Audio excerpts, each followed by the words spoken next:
excited.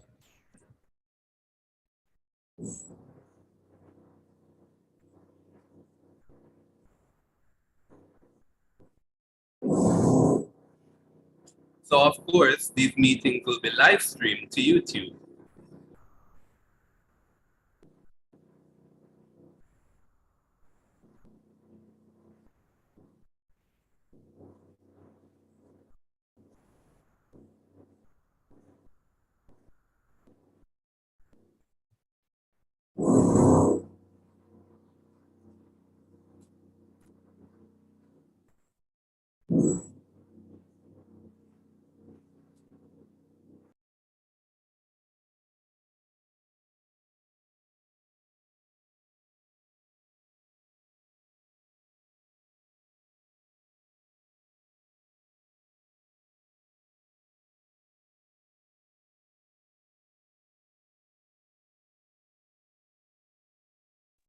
If you're talking to us, Ravon, you're muted. Oh, sorry.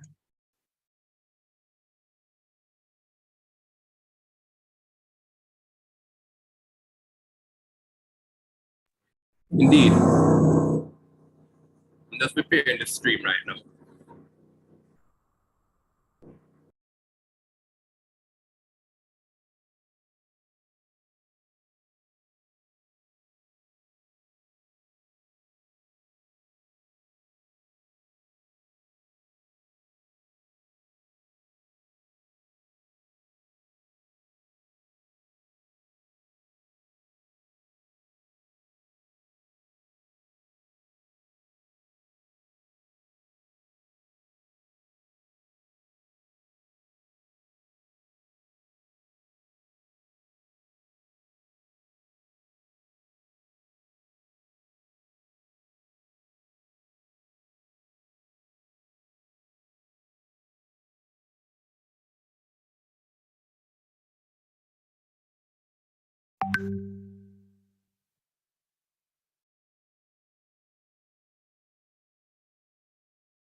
All right, ladies and gentlemen, good morning, good morning, good morning. So we'll be starting in the next 2 minutes. We're just working out some kinks with the live stream.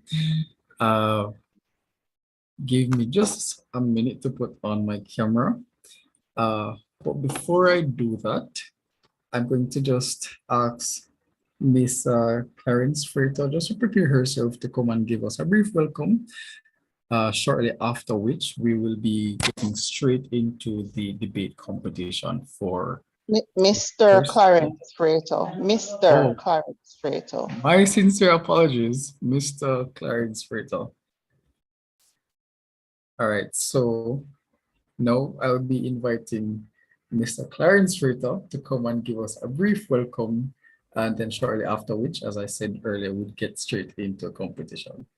Mr. Freighter, the floor is yours. Good morning, good morning, good morning, everyone. Are you hear me? Good morning. Okay, I'm happy for that clarification, Ravon, because that is serious.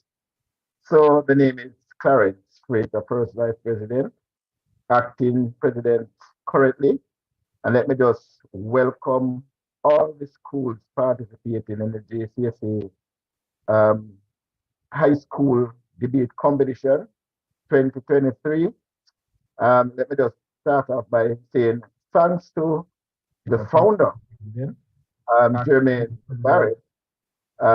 So I want to say thanks to you. If it was not you, this activity would not be possible. I want to also thank Ravon as the host, and who we are all proud to have hosting this debate competition.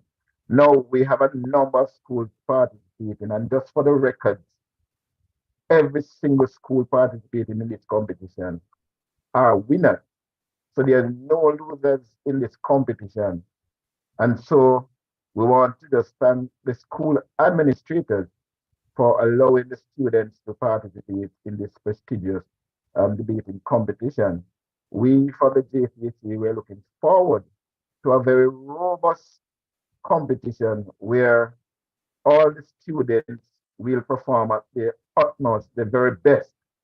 And today's match, I understand, is York Castle High and Montego Bay High.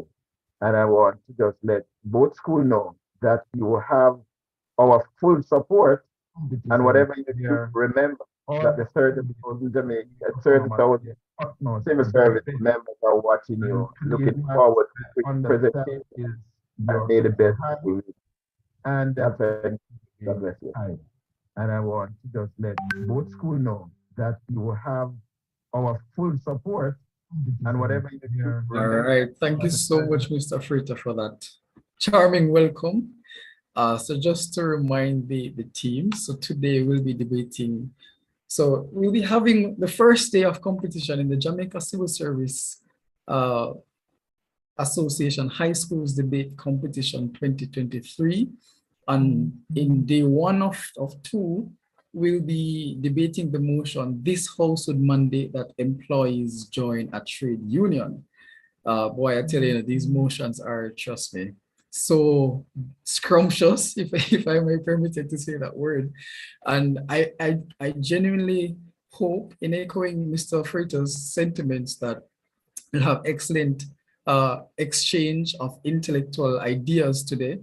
And we really look forward to the teams coming out and really debating, because we know that they would have planned and put a lot of effort into crafting their speeches.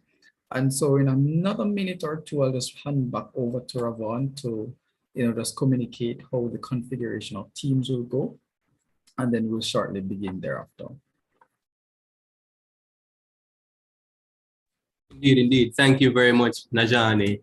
Guys, we had some technical difficulties, but Najani did an excellent job in helping us through that transition. Well done, Najani.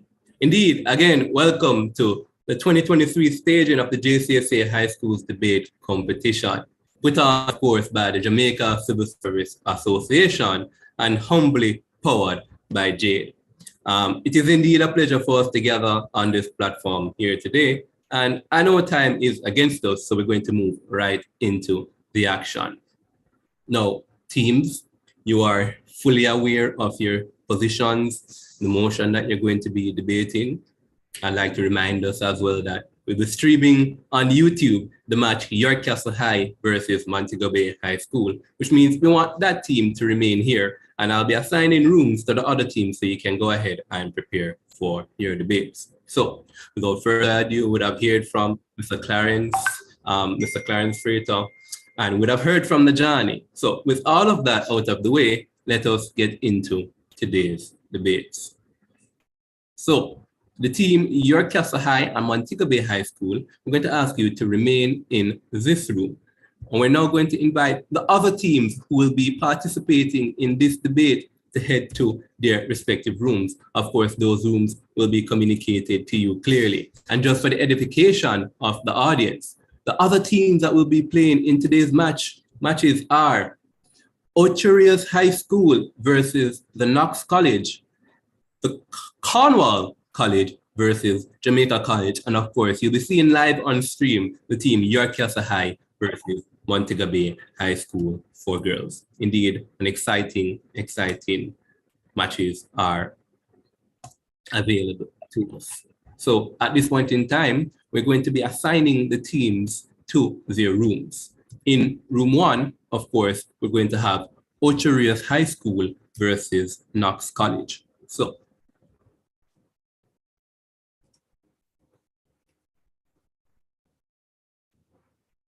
indeed. And in that room, we're going to have the judges. We're going to have the judges, Rashana Jarrett, my apologies, from Jade, Alan Carter, as well from Jade, accompanied by Peter Gay Hodges, who will be judging the match with Ocherius versus Knox College. In room 2, we're going to be having the teams Cornwall College versus Jamaica College, and that match will be judged by Najani Stewart, Xavier McFarlane, both from Jade, and Rhonda Price from the Jcsa in room 2. And finally, in this room, the main room, we're going to be having our founder and executive director himself judging the match between Jcsa and Montego Bay High. That's Jermaine Barrett, accompanied by Jade's own Chantal Hughes and JCSA's Ingrid Edwards. Indeed. The teams, just allow me to move you into your rooms. You actually have the privilege yourself of moving yourself into your assigned rooms. So again, if you are from Ocho Rios High and Knox College, feel free to enter into room 1. If you are from Cornwall College and Jamaica College, feel free to enter into room 2. And lastly, if you're the team Jcsa High or Montego Bay High School for Girls, kindly remain in this room.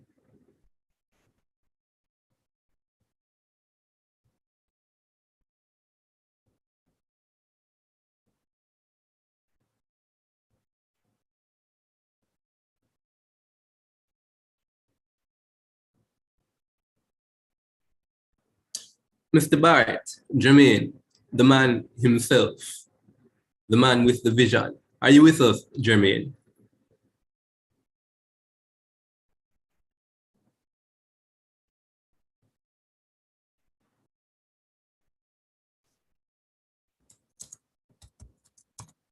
Yes, Ravon, I am here, live and in living colors.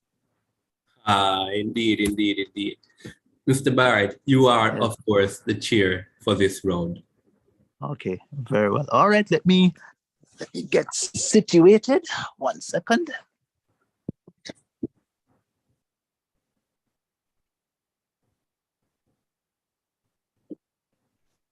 And my teams are Knox College and Montego Bay High. No, they're actually Jcsa. Oh, Jcsa. Indeed. And Montego Bay High. All right, indeed. very well.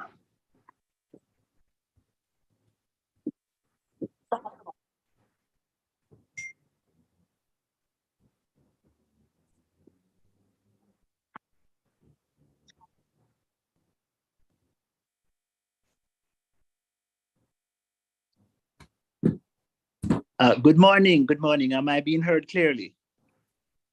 Loud and clear, Jermaine. Very well. Thank you so very much. All right. So welcome, ladies and gentlemen, to this first round, first match in the JCSA High Schools Debate Competition. My name is Jermaine Barrett, and I have the privilege of being the chair for this match. And we have 2 teams here ready to contest an exciting motion. We have Montego Bay High School, and we have Jcsa High School. At this time, I'm going to invite the teams, if you can, to unmute and to introduce yourselves, beginning with the first speaker on the proposition team.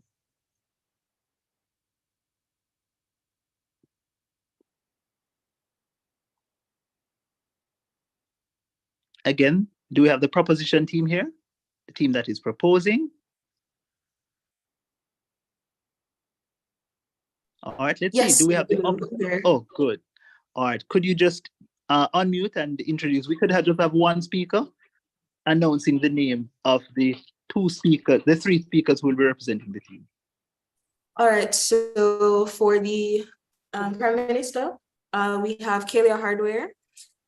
Then for Deputy Prime Minister, we have Hannah Chintose. And then for our government member, we have Tariq Preddy. Okay, thank you very much. And was that Montego Bay High School or Jcsa? That was Jcsa. Jcsa, indeed. Thank you so very much. And let us now be introduced to Montego Bay High School. Good morning. For Montego Good Bay morning. High School, Jada Bullock, first speaker. Khadija Baker, second speaker. Kimberly Sims, third speaker. Okay, thank you very much. We are also joined, I believe, by a wing adjudicator. Would that adjudicator unmute and introduce themselves?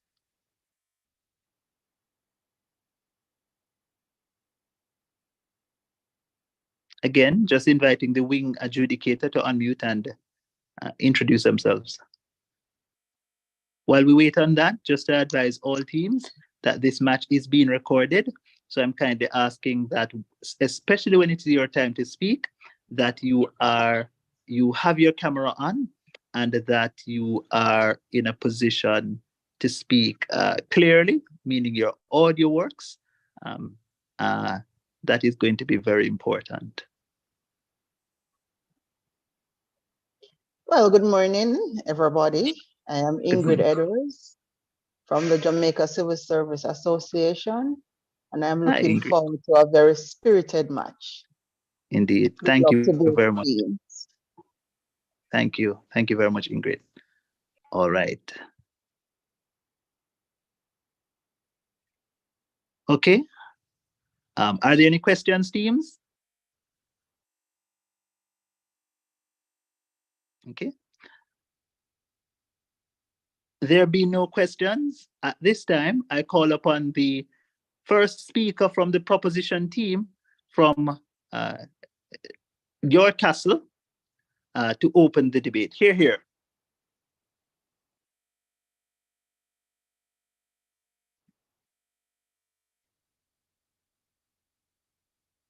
Hear, hear.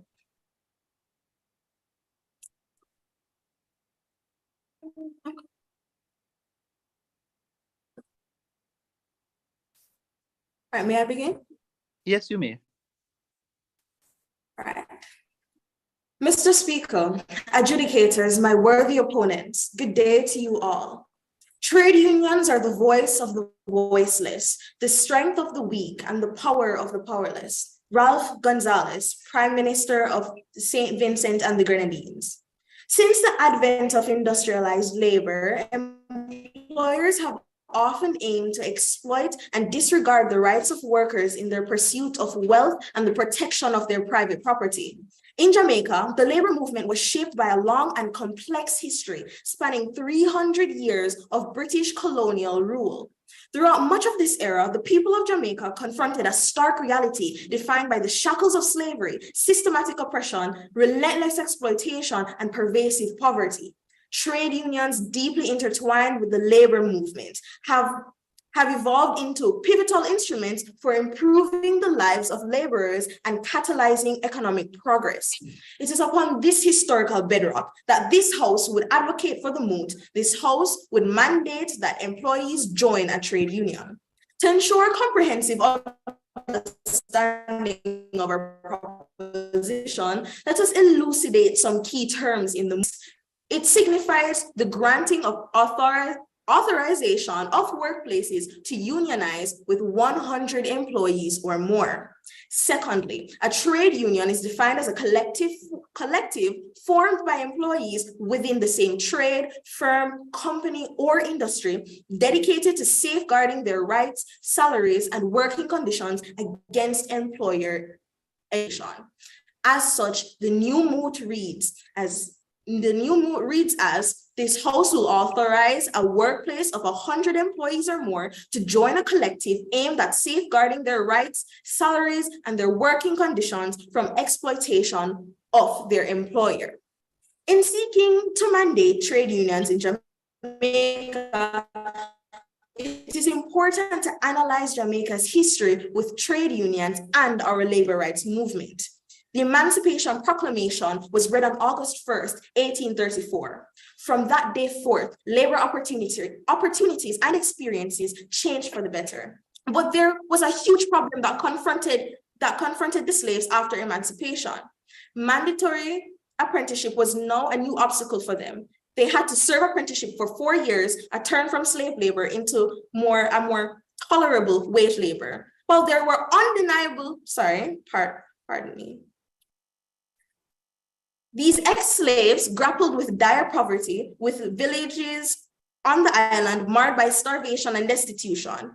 A full century after the Emancipation Proclamation in 1838, the social, economic, and political conditions which provided the institutional setting for slavery still remained as the bedrock of Jamaican society.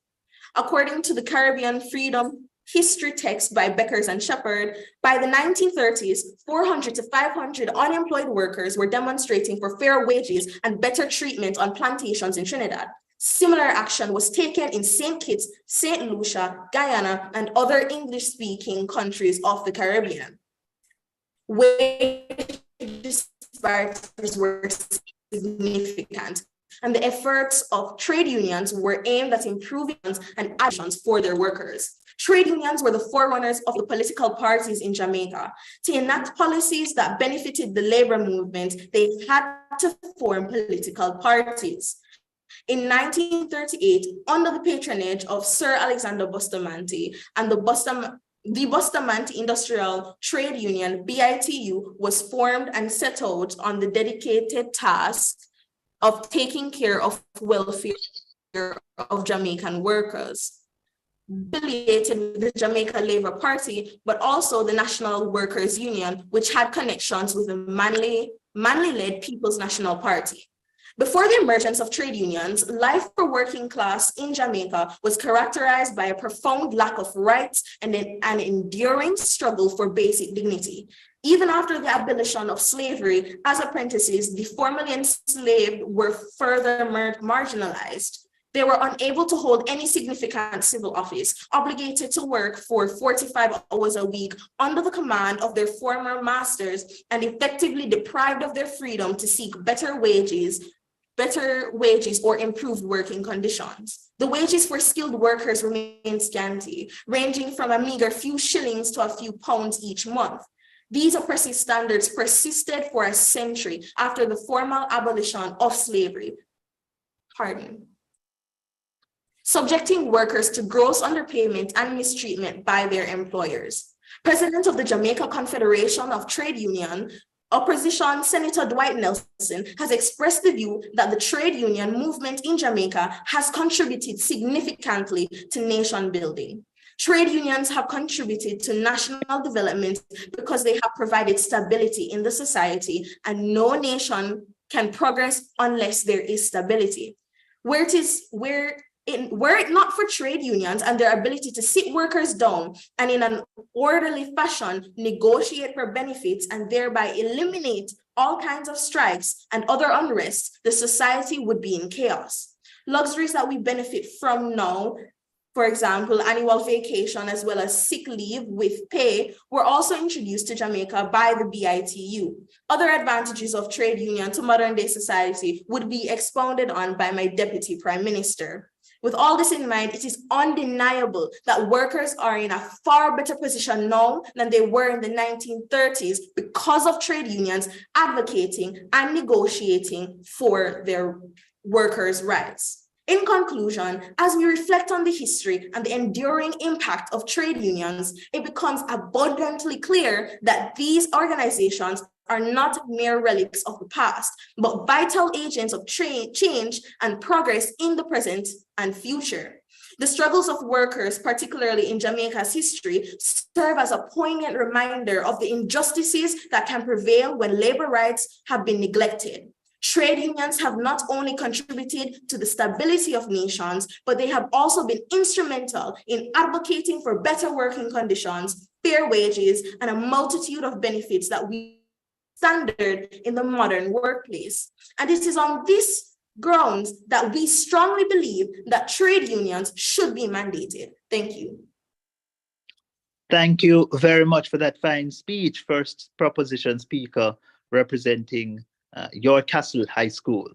At this time, I call upon the first opposition speaker from Montego Bay High School to present their case. Hear, hear.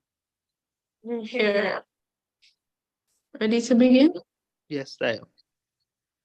It seems as if the proposition is leaning towards opposition by saying 100 individuals or more should join a trade union. However, mandatory means compulsory for all. Distinguished judges, esteemed audience, honorable opponents, and fellow team members, I extend a warm greeting to you all. The opposition maintains a firm stance that compelling employees to become members of a trade union should not be a mandatory requirement. We assert that the petition oversimplifies the intricate and multifaceted nature of trade unions by advocating for the universal imposition of membership, neglecting the crucial aspect of individual choice. It is not our intention to undermine the significant historical contributions of trade unions in Jamaica, both socially and economically. However, the question before us is not the importance of trade unions, but rather the wisdom and justice in making membership compulsory for all employees. The position seeks to delve into the following aspects.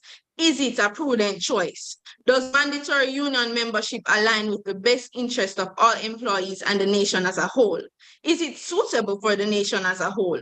Does a one-size-fits-all approach truly cater to the diverse needs and preferences of our workforce? And is it just? Can it be considered fair to impose the actions of a union upon individuals who may not agree with their ideals or methods? Allow me to illustrate our point through a real-life example.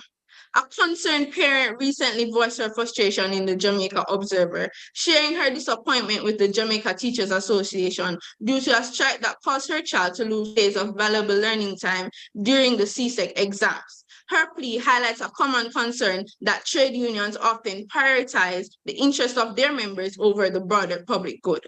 This raises a critical question. Should the actions of a union affect everyone, even those who do not share their affiliations or viewpoints?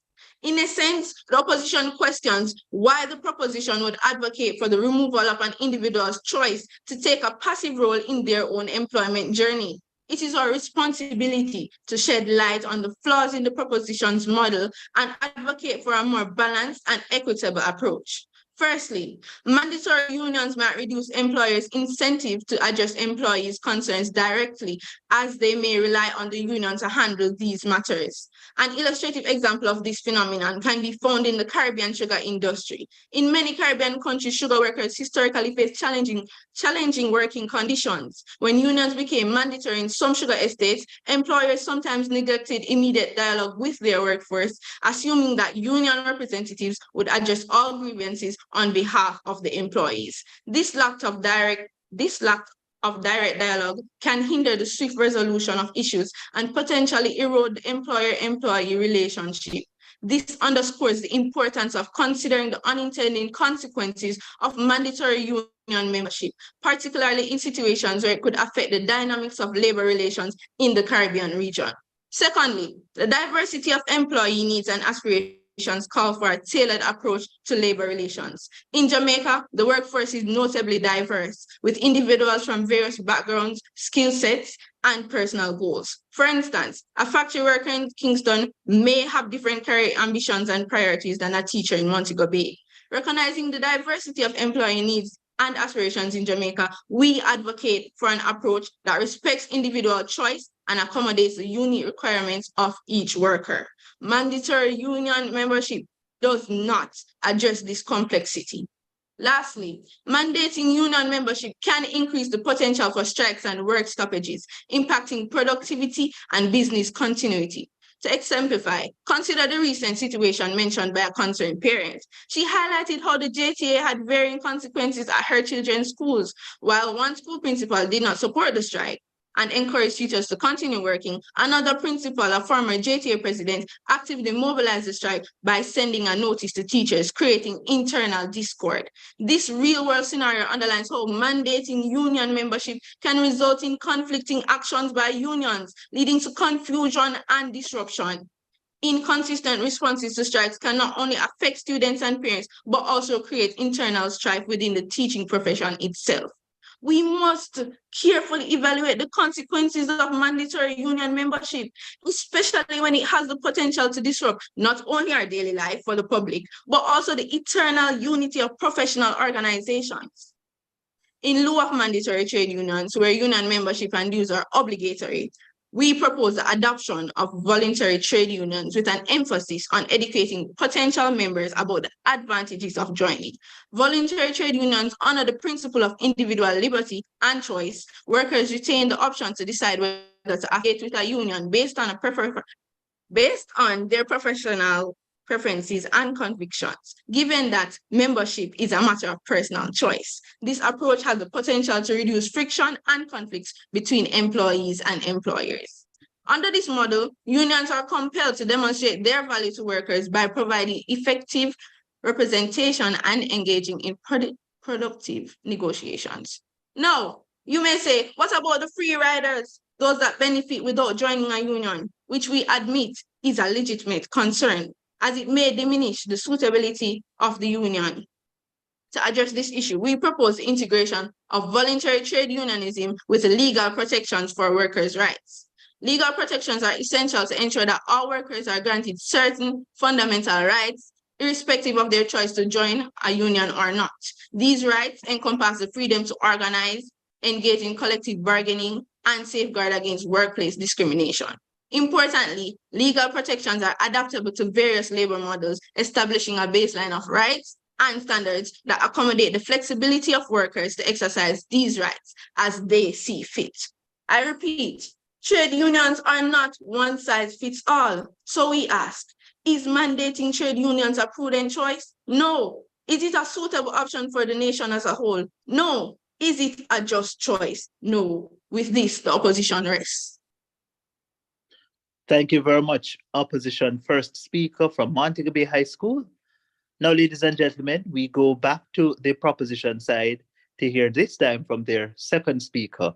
Let's make that speaker welcome. Of course, the proposition team hails from York Castle High School. Hear, hear.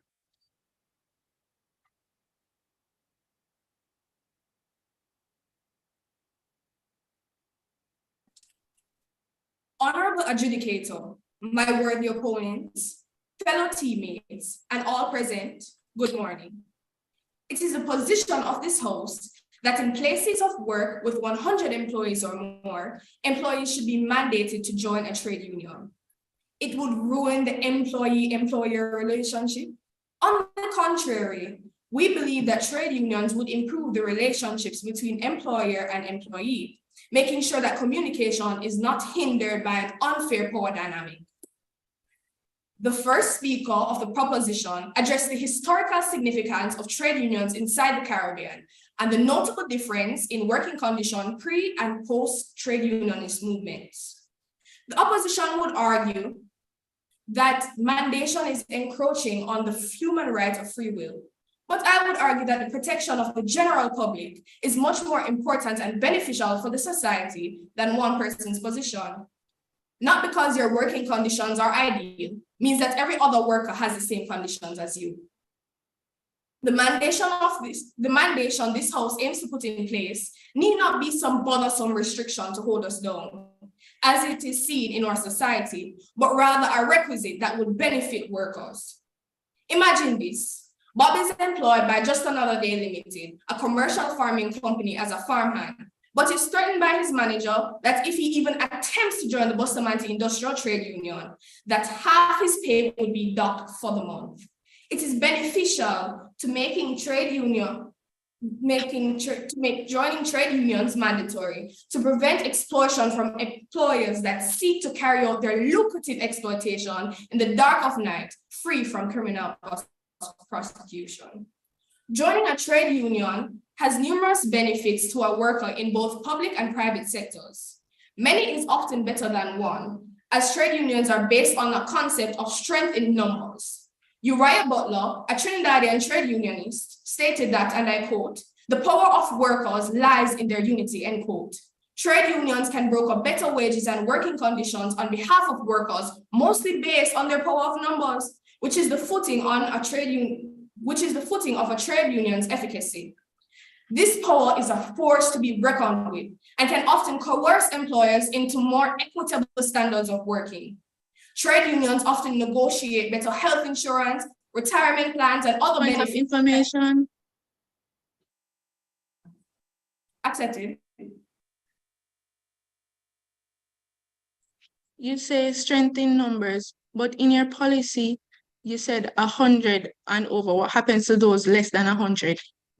You disregard them. It is not necessary, but if we are not prohibiting other workplaces that have less than 100, but it is mandatory, it would be mandated that a workplace with over 100 people have a trade union or join a trade union.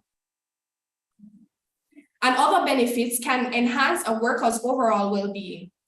Workers who belong to trade unions tend to receive more equitable treatments by employers because of the collective bargaining agreements of the trade unions. Union members are also more likely to have secure jobs with better maternity, paternity, sickness, and pension benefits. As a union member, you are also more likely to have more paid holidays and more control over your working hours. Workers in unionized workplaces get paid around 6.5% more than workers in similar non-unionized workspaces, as per laborunions.org.uk. Unionized workplaces also have smaller pay gaps, meaning women would also are more likely to get paid the same as men for doing the same or similar work. Trade unions assist in job security and protect workers from arbitrary dismissal and unjust disciplinary action. On behalf of workers, they may negotiate for clear employment contracts, grievance procedures, and protections against unfair dismissal. Unions also provide legal support for members in the case of workplace disputes, which can validate an employee's claims and bring them up in court if the employer believes that they were treated unjustly. Many Jamaican trade unions, such as the Jcsa Association, institutes a salary guideline, which makes sure that the salaries of teachers are inside expected ranges, which can be viewed on the JTA's website. A large part of the establishment of trade unions in the Caribbean in the 1930s was the ridiculous workplace safety that took place. Especially among factory workers, it was found that the working conditions were absolutely deplorable, unsanitary, and unsafe. That's what it was, unsanitary and unsafe. Trade unions often advocate for safer working conditions and can help workers voice concerns about health and safety hazards. They also work to ensure that employees comply with the relevant safety regulations. In addition to the working conditions and security, many trade unions often offer training and development programs to help their members improve their skills and advance their careers. These programs can include workshops, courses, and apprenticeships. Unions provide members with information on labor laws, employment rights, and industry-specific issues. They also offer support and guidance when facing workplace challenges. Joining a trade union connects you with other workers in your industry and field, and this sense of solidarity can be empowering and can lead to the exchange of knowledge and experience. Trade unions also offer members access to financial assistance during strikes or lockouts, helping workers withstand periods with reduced income. Unions can also facilitate opportunities for career advancement and help members access other job postings and promotions within their industry. Honorable adjudicator, my worthy opponents, fellow teammates, and all present, I reiterate the motion of this House to make it mandatory that workers join a trade union. Thank you. Thank you very much. Second proposition speaker, coming to you there from York Castle High School. At this time, I invite the second proposition speaker from Montego Bay High School to present her case. Hear, hear.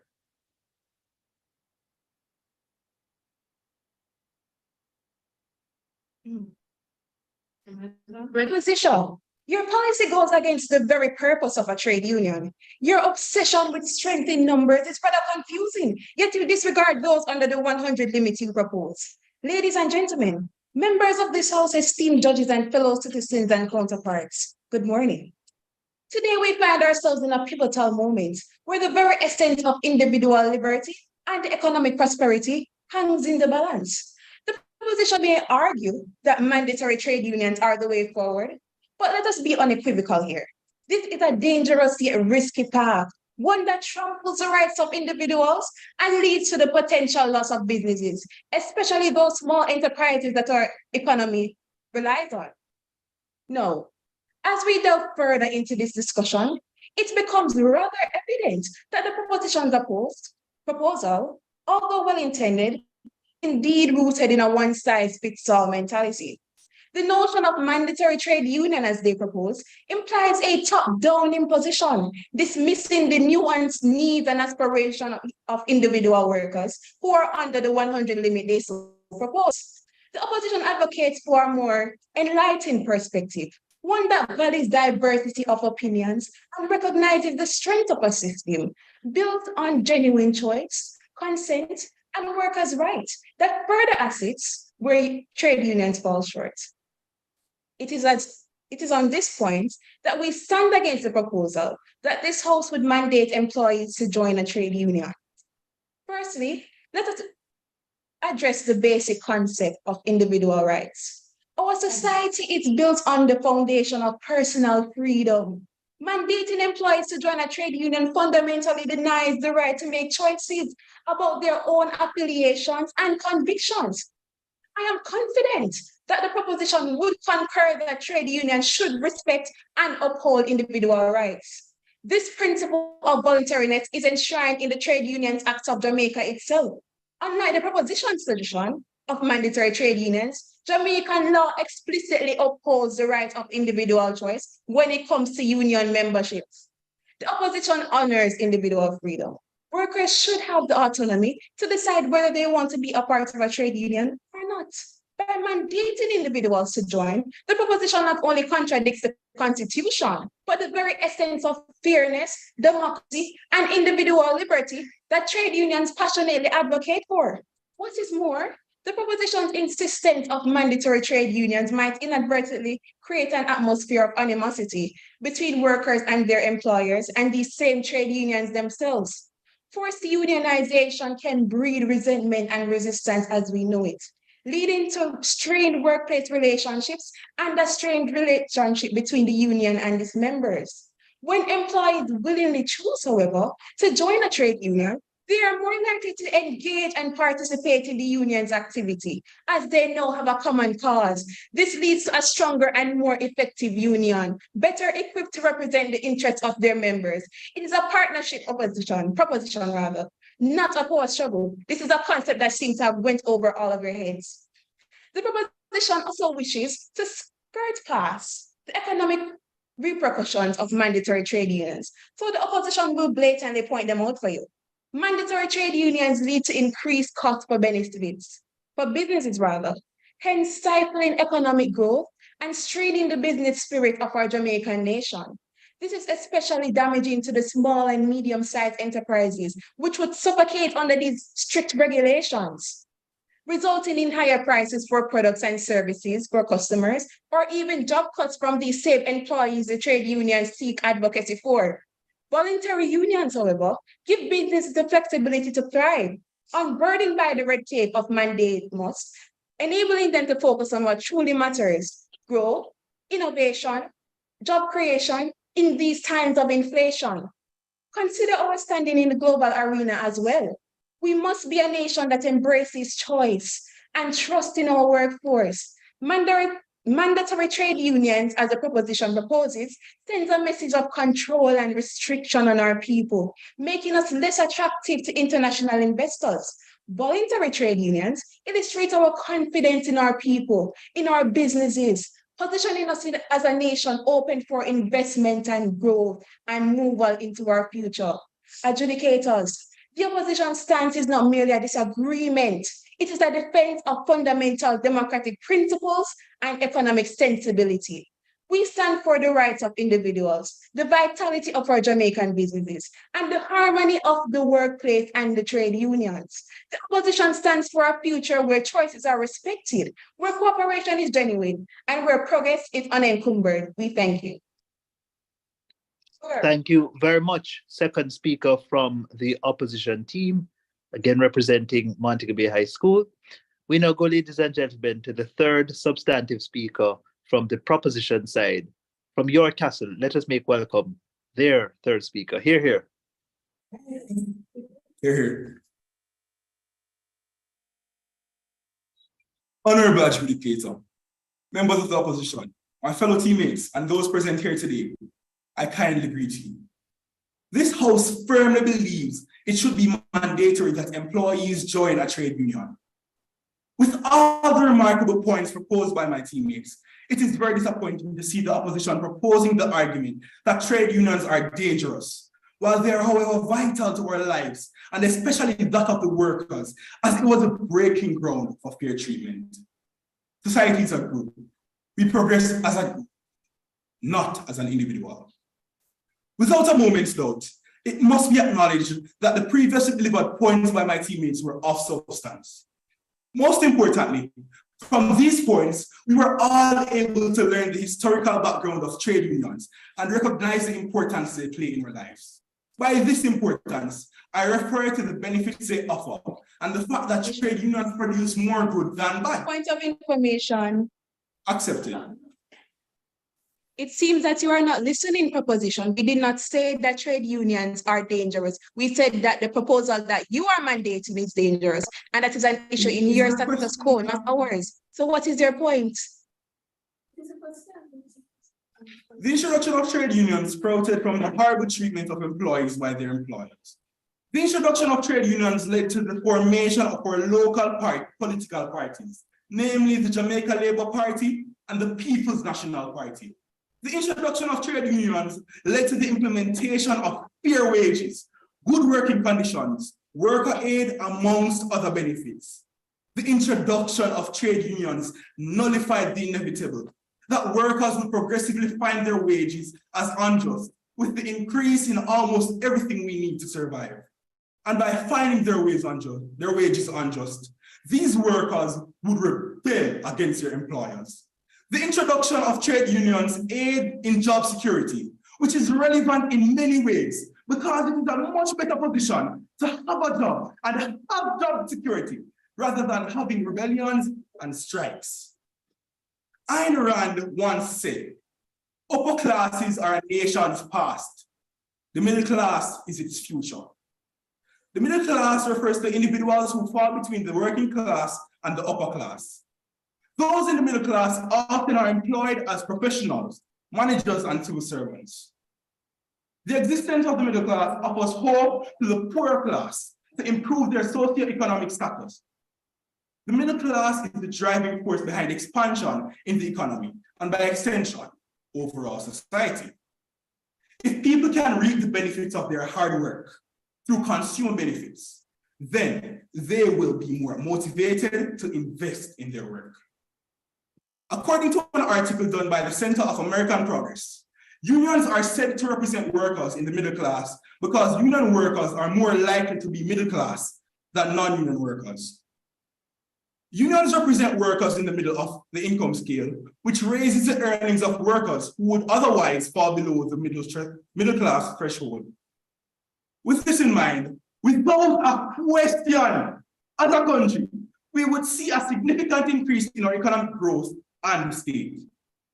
Essentially, a middle class provides workers with numerous benefits. It helps in the development of our economy, and even more so, our lives. A middle class is vital in more ways than one, but a trade union makes the middle class be of its utmost effectiveness. While we can live without a trade union, the quality of life and work would not be the same. I reiterate, while we can live without a trade union, the quality of life and work would not be the same.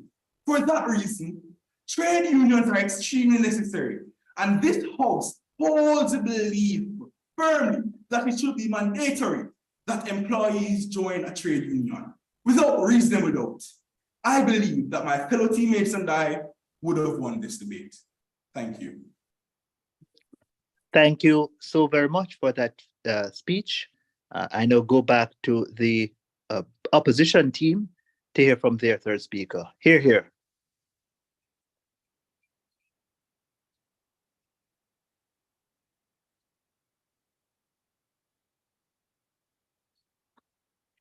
It is clear that the proposition is misinformed. You contradict yourselves in that you say strength in numbers, yet you segregate and exclude small companies under 100, which actually are the most in need of this protection. Mr. Speaker, the proposition's policy is littered with potholes and fallacies. Your policy is more divided than the one which currently exists. Your third speaker said they would be more motivated, but the functionalist merit-based approach is disregarded in your policy, which really and truly contradicts your argument. As we have highlighted, your approach rights undermines our hardworking civilians' freedom of choice, and ironically, diminishes the very solidarity and accountability the proposition claims to uphold. In fact, they have made zero efforts to provide a solution to these crucial issues in their status quo, which has blatantly misinterpreted the motion. We are not against trade unions. In fact, we welcome them. But our employees should not be mandated. Instead, they should be given the freedom to choose. The freedom which the proposition side so echoes about with the 1930s unrest, yet they themselves propose to take away. As such, the opposition stands rooted and implores that voluntary trade unions be continued and improved with legislation rather than mandatory trade unions. The proposition's argument is futile. They fail to consider the impact on our economy. Foreign investors shy away from coming to countries that have a strong union representation because it stifles and disrupts operations while impacting economic investments. The constant strikes and disruptions harshly affect the country's economic growth. By forcing the companies to shut down for even a day or two can result in exorbitant losses to the company, resulting in many of these same companies indefinitely closing and or firing these same workers. Take, for example, the distress of the North and South Gully project in St. James due to this same issue. Where then do these unions come into play? Ladies and gentlemen, who then will these unions serve? The very policy the proposition posits leaves the trade unions redundant with high costs of union fees and meetings and no workers to unite. In outlining my substantives, I must emphasize that the proposition forgets, Mr. Speaker, the importance of accountability in the trade union system. Said proposition willfully ignores the flaws in their argument. They avoid the fact that their policy creates a monopoly, which will lead to a lack of competition among unions. Without competition, the union will have less incentive to be accountable to its members, potentially resulting in a lack of responsiveness to the employees' needs and concerns. See this analogy. Why be accountable when there is no system to hold me as such? If you are mandated to join my monopolized union, you do not have the option to leave. Therefore, I make decisions in my own interest, and you, the civilian, have to pay me for doing so. This analogy is not simply an analogy. The world statistics have this to prove. The United Auto Workers scandal, the Greece Public Sector Union, the US Teachers Union and Police Unions. These showcase the tried and failed attempts of this almost experimental policy the proposition is trying to force upon us. However, the opposition's policy eradicates this issue. The results of the proposition's policy, on the other hand, goes against the very core of what makes a trade union a trade union. Their policy removes the autonomy and powers of the workers. Their policy will amass to a larger scale inequality issue, bringing us right back to the 1930s union crisis, but with added problems. So your first speaker would actually be wrong. Negotiating for self-interest is another great concern. The union may prioritize securing benefits, wages, working conditions that are advantageous to its leadership or its core members, even if those benefits are not in the best interest of all workers. This can include negotiating overly generous benefits packages that are financially unsustainable for the employer, potentially leading to budgetary issues and termination. Political and ideological agendas, where unions may become involved in political ideas that may not align with the interests of all their members. The polarized nature of our politics can use the union as leverage to embarrass their political opponents. And this has played out many times, time and time again in Jamaica, where the unions can be subject to infiltration by political activists. Let us not forget the resisting in change. Let us not forget the bureaucracy and corruption, where as organizations grow, they become more bureaucratic and may be susceptible to corruption or misuse of funds, which can divert resources away from benefiting workers. The point is that while unions are essential for protecting workers' rights and ensuring fair labor practices, there can be instances where their leadership becomes more self-serving, which can lead to issues like unsustainable demands, lack of accountability, and a focus on preserving the union's power rather than prioritizing the best interests of all workers. Mr. Speaker, side opposition has proven the faults in side proposition. They have failed to effectively address the clash of foreign investors' refusal to invest. They have failed to address the clash of the reduced economic growth. They have failed to address the clash of employee dismissal and redundancy of trade unions. They have failed to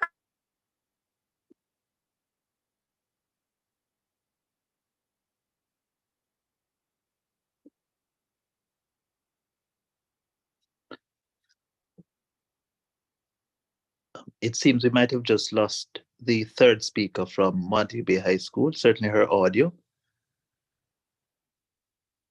I believe she was nearing the end of her time anyway.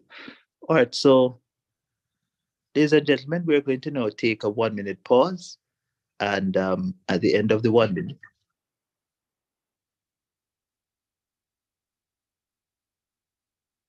Okay, all right, very well. So at the end of the 1 minute, we will proceed with the reply speeches. We have somebody who is here, very special person who wishes to introduce themselves. I will allow that at the end of the debate. All right.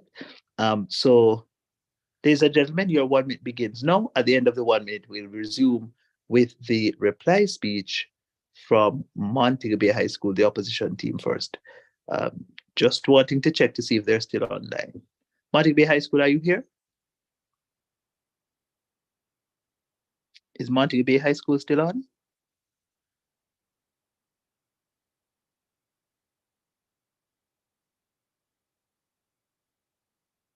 All right, I think they came off. They may be having some technical challenges.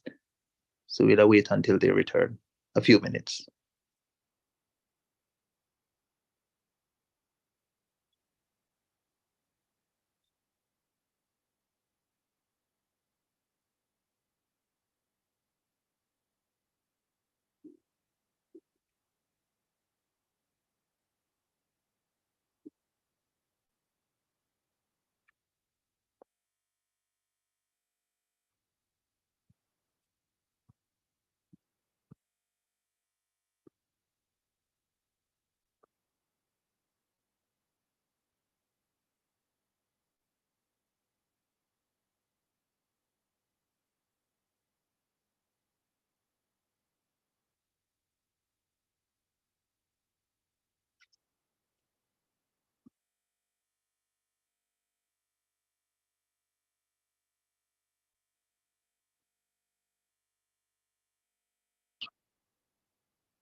Checking once again, is Montego Bay High School here?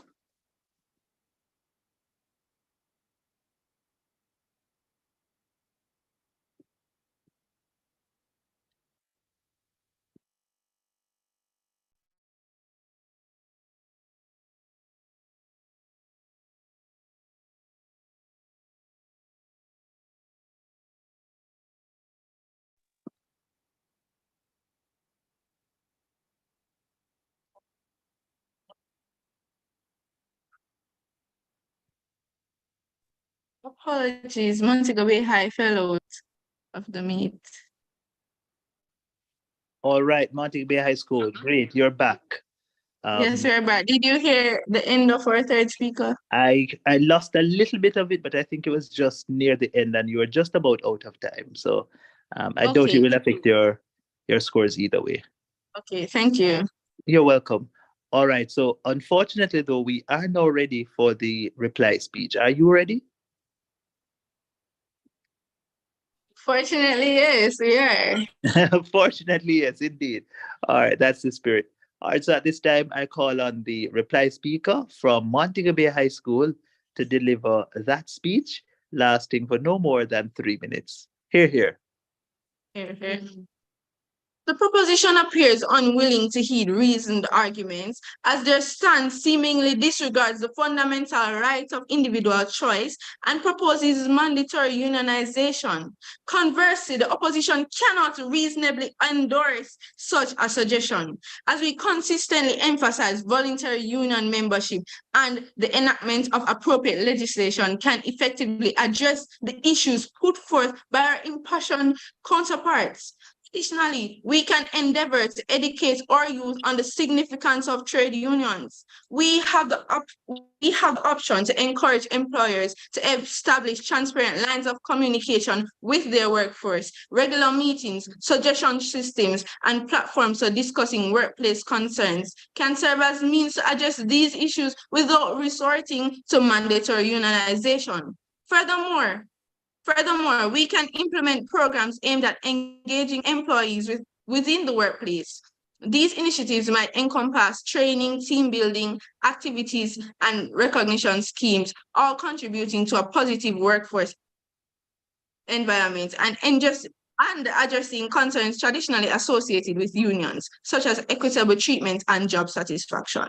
Advocating for more robust labor laws and regulations to safeguard the rights of workers is another avenue to explore. Such measures would guarantee fair treatment, reasonable working hours, and competitive wages, thus offering employees a protective framework without necessitating mandatory unionization. It is ironic that the proposition advocates unity by way of unionization when their proposal contradicts the essence of what trade unions advocate for. Therefore, the opposition is triumphant in this debate because we have fulfilled our side, establishing that mandatory trade unions are not suitable, are not economically beneficial, they infringe on fundamental rights. It is not for the people, and it is not one size fits all. With this, the opposition rests. Thank you very much, opposition reply speaker. And now, ladies and gentlemen, to conclude our debate, we call upon the reply speaker from the proposition team from York Castle High School. Hear, hear.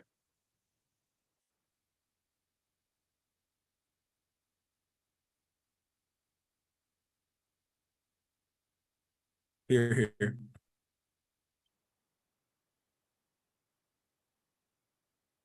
Good day once more. I will begin with the rebuttals of the opposition's arguments. It is obvious that the opposition is the one with issues in comprehension, as it was never stated by the proposition that small businesses would be excluded from trade unions, but rather that larger business would make it mandatory for employees to join a trade union. No society can progress on individual decision, or is it the view of the opposition that where we are in progression is suitable? It was stated that the strikes of the JTA interrupted child's lessons during the period of Jcsa. But that is the point of a strike, to create disturbance and to force the hands of employers to give workers their just due. What's more important, the productivity of a business or the livelihood of their workers? You cannot gain anything when you put nothing at stake.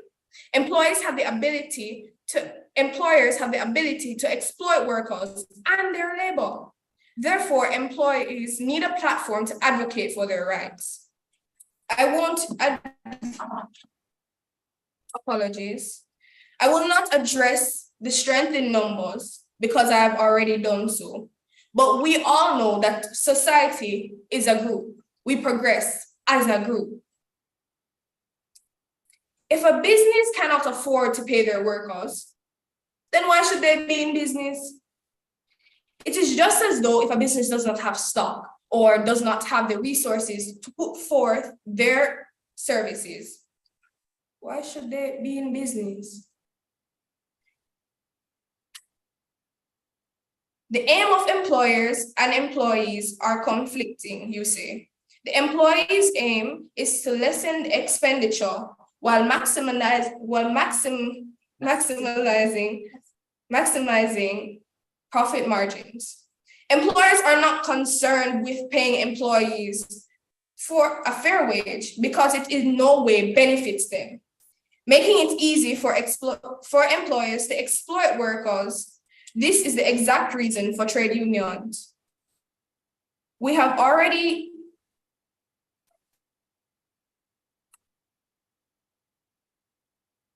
and it has been said by the opposition that there would be competition between the trade unions. Many teachers in Jamaica are part of both the tip-friendly organization and JTA, so we'd like that point to stand. In conclusion, I will finish with a Jamaican saying, no man is an island, no man stands alone. As a society, we cannot progress if all of us are not in agreement. It is a joint effort. Evolution is a joint effort. Good day. Thank you very much for that speech, and thanks to all our debaters in this very fantastic match. At this time, I'm going to leave to deliberate, and I'll return with the decision. But before I leave, there is somebody on the Zoom call who wishes to have a few words with you. So I now invite that person to do that.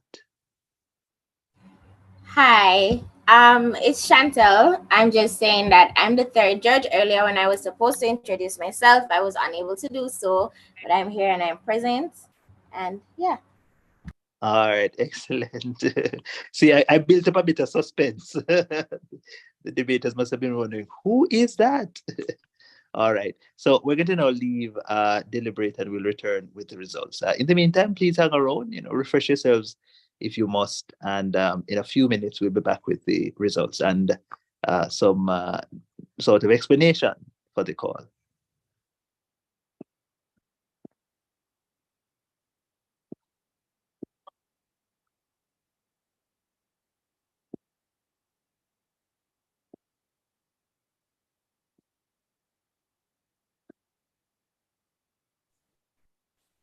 Indeed, teams. I'll be here to keep you company while the judges go ahead and do their deliberations.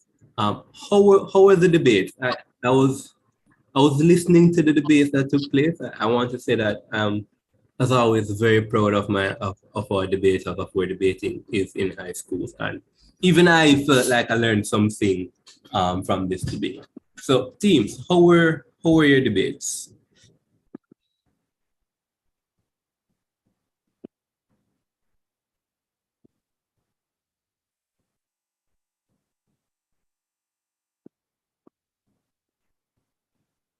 It was good. I believe it was good. I like the ideas proposed by Jcsa.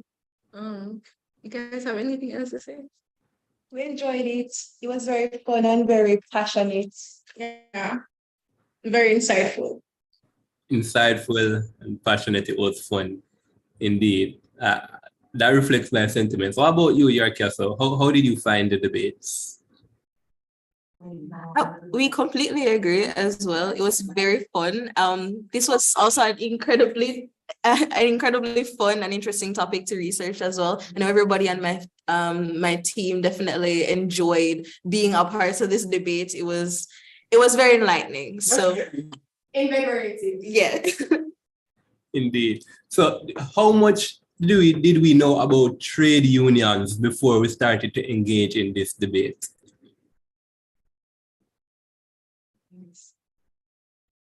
Okay, so for us, we're law students, history students, business students, so we knew a lot about trade unions, especially because of history. Yeah, we did also that in history as well as sociology.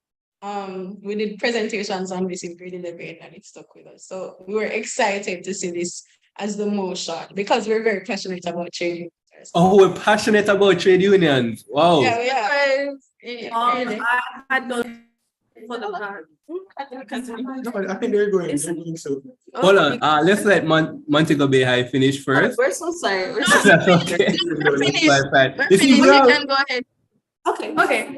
So I did Caribbean history for 2 years as well. He's doing Caribbean history, and we both do sociology. Yeah, we have backgrounds. I didn't do history, so it was very interesting to do research and find out about the history of trade unions. Found that very interesting, and that how we sort of found that link through colonialism, through slavery as well. That's very interesting. So though I may not have a background in history, I also do sociology, which did aid in my presentation as well. So we found that very interesting. I knew a bit before, but like definitely going into the deep dive, doing that research was definitely needed. I didn't know as much as I presented, but yeah.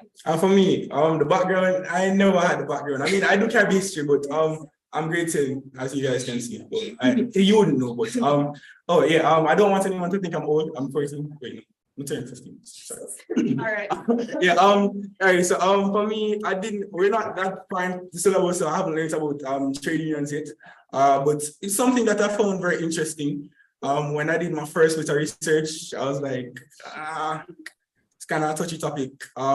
In both cases for us and them. But I really found it interesting. I learned a lot from the trade union thing, and then I remember learning in prep school about the JLP forming from one. So it's a good experience learning about it. Doing 2 years of Caribbean history, I think it's the grade 11 part of the syllabus that touches on the trade unions and the real development of the workforce that we have now. And it's really important to realize that these people, these trade unionists, are the reasons why we have fair pay today. Yeah. The reason why you don't see as much exploitation as there was before. So yeah. Also, even things that we may take for granted, things that we think are just normal, for example, pay time off or maternal leave. We might not recognize these things as big, being from unions, but things that we may take for granted. But without unions, we wouldn't have this. We wouldn't have maternity or paternity leave. So in summary, everything was really interesting. It was really fun to research and to debate. And I would like to thank Montego Bay High so much for bouncing. Exactly, it was very good. Like bouncing off of us, it was so fun. So thank you so much. Yeah. One more thing. I'm glad. So much. I'm glad for unions because I'm sure my great grandfather they beat him for work. And then the pay, he was paid unfairly. So okay. I'm glad I don't have to live in that society. So thank you. Thank you so much. Thank you so much. And thank you as well, your castle. We really appreciate being able to debate with you. We do share that love for trade unions, as we said, even in not only Jamaica, but the Caribbean sphere and how it impacted Barbados, Jamaica, all of the different persons, the BITU, all of that, we do appreciate it. And let me just mention here, sneak it in, that it has impacted us as well because we have begun a law society in which topics like these, we like to incorporate them in, and journalism. So we want to also put that out there. Thank you. You have anything to say? No? Okay, thank you. Wow. Indeed, I too found myself, so I too am passionate about trade unions, and I thought it was more of a niche idea than it was. So I'm really excited to see that it's so popular that we not only knew what trade unions were, but we had an appreciation of trade unions. And indeed, even as we were setting the motions and we were deep diving into the history of trade unions, where they come from, the benefits and all of that, I found myself just thoroughly enjoying this idea. So I'm glad to see that sentiment was shared amongst the rest of you guys. And I can tell from how you speak that it's something that you enjoy. Indeed. So, Madam Porter or Mr. Roberts, are you with us?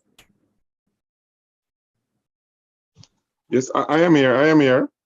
Mr. Alrington. So we're actually live on YouTube streaming right now. So I'm not sure if you're This is Alrington Roberts. Yes, indeed, Mr. Roberts. I was saying that we're live right now, so I'm not sure if you're actually in a position for show us your face real quick.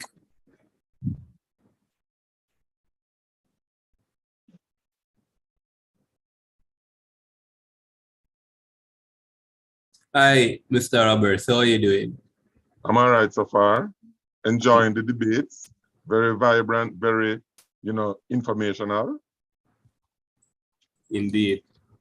What do you think about the debates? You said they're vibrant and informational, but what did you think about the debates that just took place? I think it's very high quality, the information, you know, some of the information that the students put forward, I didn't even know, and I'm in the trade union movement. So it's very informational, it's very vibrant. You can see that they did a lot of research, they did a lot of studies to come and do such a wonderful debate, you know. It was very good. And I love the spirit, I love the spirit of the debate.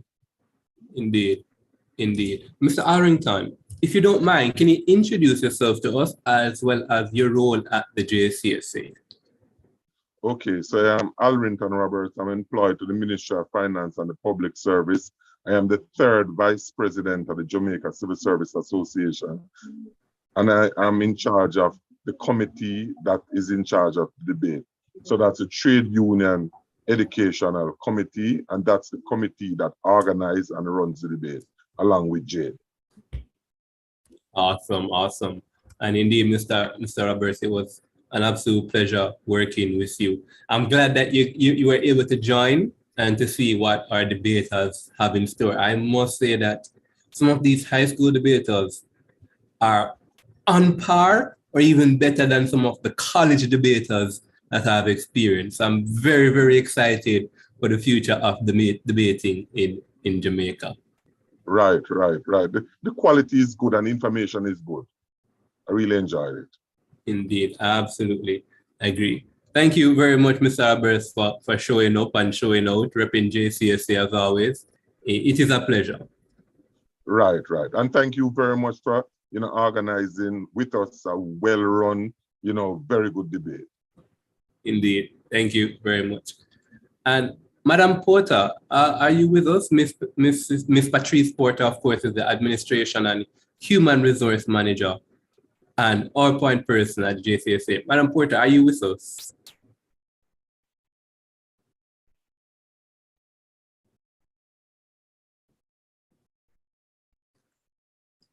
Right, so we don't seem to have Miss Porter with us right now.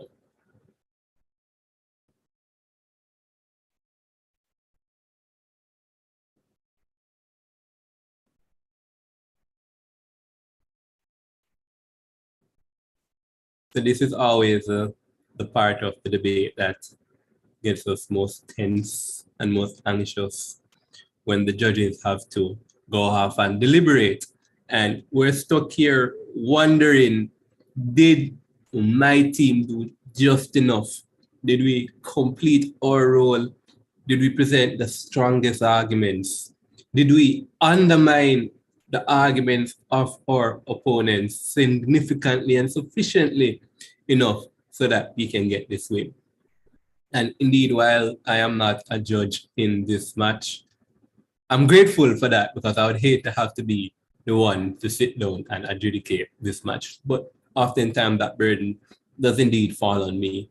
Of course, we're privileged to have one of the most qualified and decorated adjudicators in Jamaica. That's, of course, Mr. Jermaine Barrett, founder and executive director of the Jamaican Association for Debating and Empowerment. He is the chair adjudicator for this round. And of course, accompanying him, we have our very own Chantel Hughes, who also works in the Special Projects Department. Chantel, of course, will have been a past debater, but I've worked on many other projects with Jade, and is immensely, immensely talented and certainly intelligent and qualified. And with them, of course, our very own two J judges is Ingrid Edwards from the JCSA. And I have the pleasure of speaking with Ingrid Edwards. Miss Edwards, a stern woman.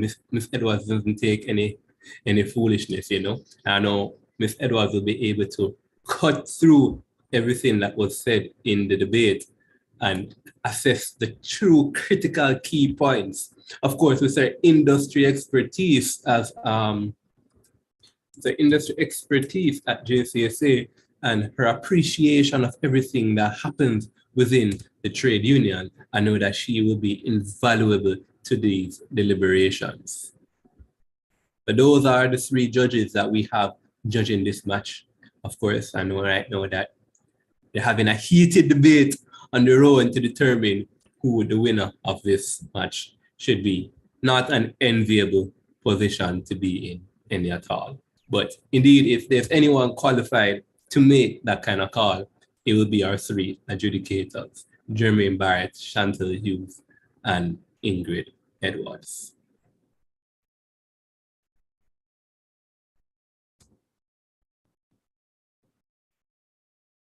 And of course, as I just go through my notes, some very lovely ideas came to mind from the debates. Of course, again, I'm no judge, but I can say that I was thoroughly impressed with the argumentation that came out of both Montego Bay High and the Jcsa High. These two institutions, Jcsa High School and the Montego Bay High School, are some of the top debating institutions in Jamaica. Indeed, just recently we concluded the Zonal Debating Invitational Championships, a part of National Debaters Week, an event held by Jade. And Jcsa High came second in terms of speaker points. They were the second best team in terms of speaker points in their zonal debates. Which indeed is a lovely achievement. And of course, Montego Bay High School did very well in that competition as well. In fact, as I speak, I'm trying to find back my notes to find a deeper appreciation of how Montego Bay High School did in the zonal competitions. Montego Bay High School, are you with us still? Yes, sir, we are. Remind me, please, how was your run in the zonal debate invitationals? So we came first in terms of speaker points, but we lost the actual trophy. We came second. Indeed. I remember the Steve Harvey moment. No, I don't remember what you're talking about. I would deny any accusations of the sort.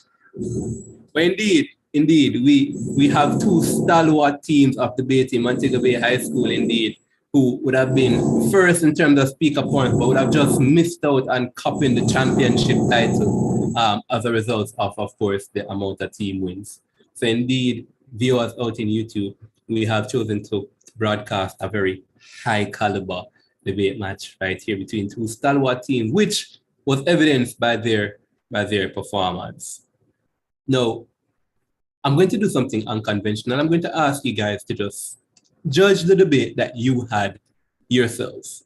Montego Bay High School, what do you think was the strongest argument from Jcsa High?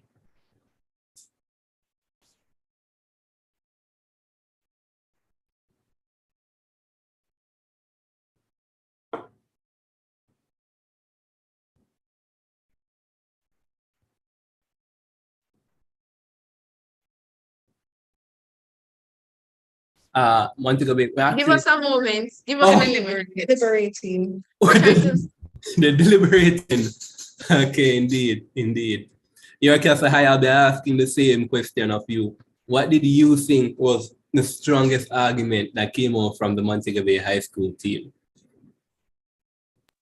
I think their strongest points were the benefits of a trade union as well as the historical background of trade unions. And the positive uplifting of the trade union as well. Yeah, that was a good point. Right. The role that trade unions play, the significant historical and present contributions of trade unions, indeed. And of course, just a reminder for those out there on YouTube, the motion for this round was this House would mandate that employees join a trade union. And so the most significant argument from that debate, according to Montego Bay High School, was the idea of the roles that trade unions have played in shaping where we are right now as a society. I wonder if the judges will see it the same way.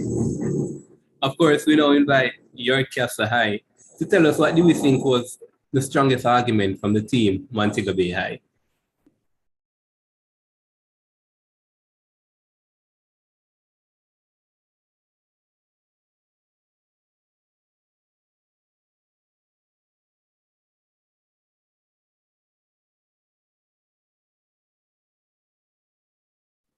I'm sorry, we seem to be having a little connectivity issues. We're trying to sort it out. Could you please give us a second?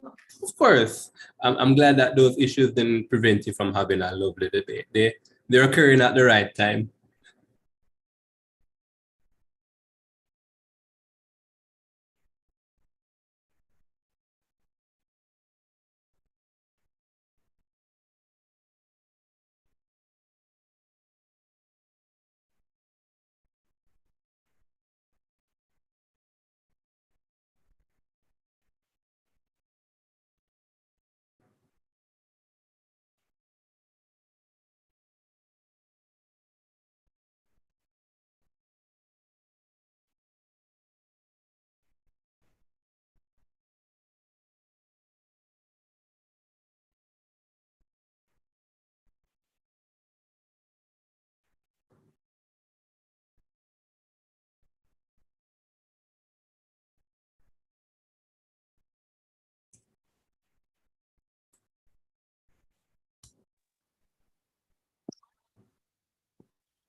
All right. Welcome back, ladies and gentlemen, boys and girls.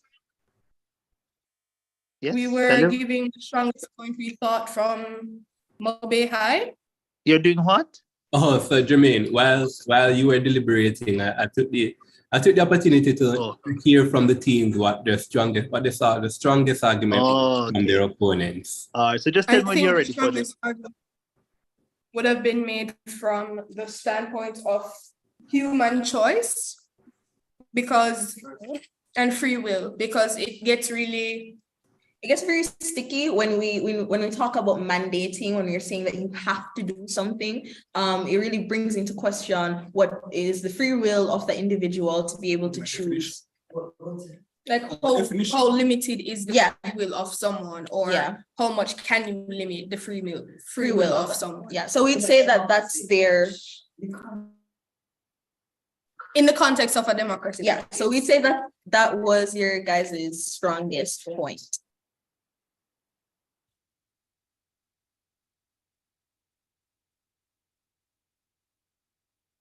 All right. Sorry, I just came in midstream, so I'm not sure if we're wrapping or we're continuing the conversation. Ravon, I need some guidance.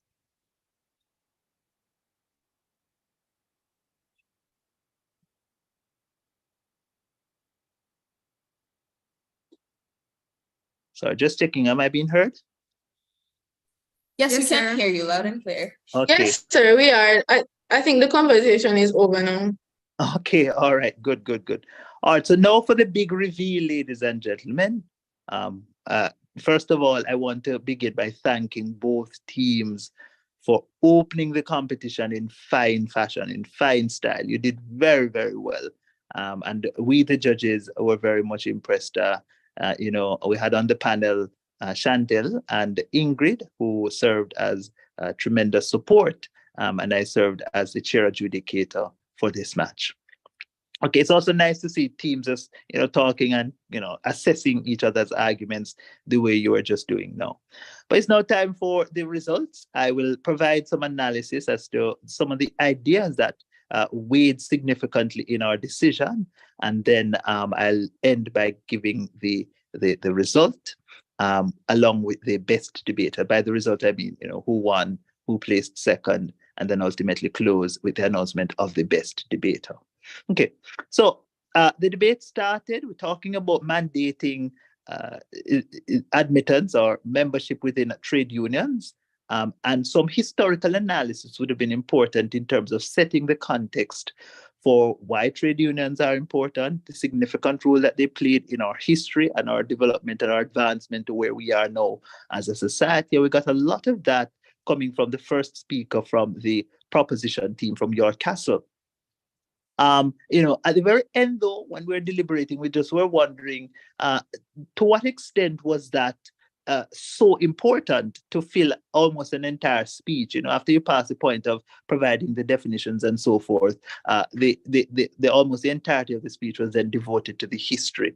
Now, what you have to appreciate, and this applies to all debaters, is that in a debate, there are some things we call burdens, some responsibilities that are inherent in our role within the debate, if we're proposition or opposition. And so we felt that the burden that was to have been borne by the proposition team was effectively to prove that there is far greater benefit sufficient to mandate, sufficient to legislate membership into a club. And I know that's a very, into a trade union rather. And I know that's a very high bar for you to attain to. So good job on setting the historic context. It may have been a little lengthy, unfortunately, and just deprived the first speaker of adding additional substantives to kind of push the debate forward in proving the case or the burdens that you're bearing in this debate. By the time we get to the second speaker, though, we got some formulation of some very important ideas. We got ideas surrounding this notion that trade unions are sort of blinkered in their views. They focus a lot on individualistic perspectives or biased perspectives and do not necessarily take into account the broadest range of considerations. It's all about their membership and nothing else matters. At which point we were wondering, to what extent is this a particularly problematic thing? If it is that everybody within the organization is a part of the membership, then everybody's views will be considered. But as the debate transcended down the opposition bench, we got some concerns as to why, even when everybody becomes a member of a trade union, there are going to be louder voices and more significant views that are going to be articulated, which drown out the minority views and voices, and that is problematic. We got as well from Montego Bay High School this idea that trade unions, if it is that we have them, consuming the entire workforce by virtue of the entire workforce becoming members of trade unions, then the employer will not have an incentive to communicate directly with the worker. We thought that was an interesting idea. Would have liked to have heard a little bit more from Montego Bay High School as to why that is uniquely important. Why is it so important and so critical even that the employer communicates directly to the workforce? I'm not saying that you didn't give me anything, Montego Bay High School. I just wanted a little bit more. We wanted a little bit more development of that idea so as to make it quite a significant idea in this debate. That said, what were the major contentions in the match? Okay, one team articulating a range of benefits, contemporary and historic benefits, and trying to put these as justifications for mandating membership within a trade union. The other team articulating a number of other options, and saying essentially, and articulating actually that those other options are more worthwhile options that don't lead to the kinds of harms that Montego Bay High School spoke about. So that's the kind of juxtaposition or setting up of the debate and the contentions on either side. In the final analysis, ladies and gentlemen, we felt that the burden that was to have been met by team proposition was unfortunately not met to the best extent possible. We felt that a lot of the ideas left us wondering, so what, in a sense? So we hear the history, we hear the benefits, but are these benefits strong enough so as to justify forcing everyone, mandating everyone to sign up, potentially at the risk of sustaining some penalty if they do not? Okay. The question as well, finally, about at what point does this policy take effect? At what size of the company must the company demonstrate or have? Must it be companies more than 100 and so forth? That was a significant idea being thrown about among both teams. Montego Bay High School contesting that standard excludes effectively micro and small enterprises. We thought that was an interesting attempt and an interesting demonstration of rebuttals and responding. We didn't, though, think that it was a massively important issue. in the debate overall. And ladies and gentlemen, on the Montego Bay High School team, we felt that they did sufficient to at least provide some alternatives. They justified the alternatives and proved that these alternatives were indeed better approaches, standing in support of individual choice and freedom of choice, which they incidentally articulated is actually enshrined in the legislation surrounding trade unions, which we thought was quite a good thing for them to have done. So in the final analysis, the judges met and we arrived at a unanimous decision, meaning all of us as judges agree that the team that wins this match and therefore automatically advances is the team from the opposition side, Montego Bay High School. Congratulations, Montego Bay High School, for winning. And just to also commend highly a spirited performance from Castle High School. I also want to say, before I reveal the best debater, that the competition will see 6 winners from this round, but the next round will see 8 teams competing.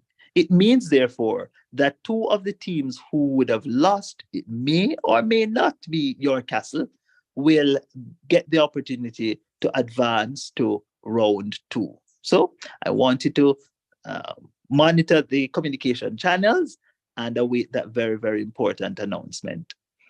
Final announcement, the best debater. The best debater also comes from the winning team from Montego Bay High School. On a split decision, it was determined that the best debater is the second opposition speaker. Congratulations to both teams. All the best in your future endeavors. Congratulations. You did incredibly well. Thank you. Thank you. Commendations to you as well. Yeah. Lovely. We love to see the spirit of sportsmanship engaged. Indeed, ladies and gentlemen, there you have it. The winner of this match, the Montego Bay High School for girls. Congratulations, young ladies. Congratulations. As was explained by Jermaine, this round will see 6 teams winning. In the quarterfinals round, we're going to require 8 teams, which means that we'll be taking 2 of the best non-advancing teams from this preliminary round to compete in the quarterfinals to be held on October 30th. Indeed, that means that the teams that have the highest amount of speaker scores who did not advance still have a shot at competing to win the grand prize and awards and trophies and bragging rights. So it's not over until it's over. Ladies and gentlemen, we want to thank you for tuning in. For those watching on YouTube, we want to say it was an absolute pleasure. We want to again congratulate the young ladies from the Montego Bay High School for girls and well tried, valiant effort, Jcsa High. And we will wait to see who the non-advancing teams from this round will be that will get to play off in the quarterfinals. It has been my pleasure to be the host of this event. I am Ravon Thomas Matthews, of course. Enjoy the rest of your day. Thank you, and same to you. Same to you. Bye-bye.